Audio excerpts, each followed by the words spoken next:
I ran into this last week. Here's what fixed it for me. If you've accidentally deleted some pins on Pinterest and want to get them back, follow these steps to recover them. Step 1. Open Pinterest. Launch the Pinterest app or website and log into your account. Make sure you're using the correct account where the pins were deleted. Step 2. Go to your profile.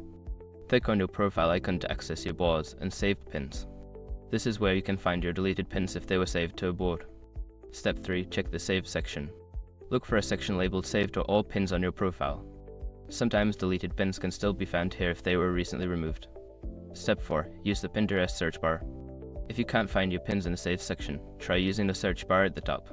Type in keywords related to the pins you deleted to see if they appear in search results. Step 5. Contact Pinterest support. If the pins are still missing, reach out to Pinterest support for assistance. They may be able to help you recover your deleted content. Remember, if you've permanently deleted pins, recovery might not always be possible. It's a good idea to regularly back up your favorite pins. Good luck and happy pinning!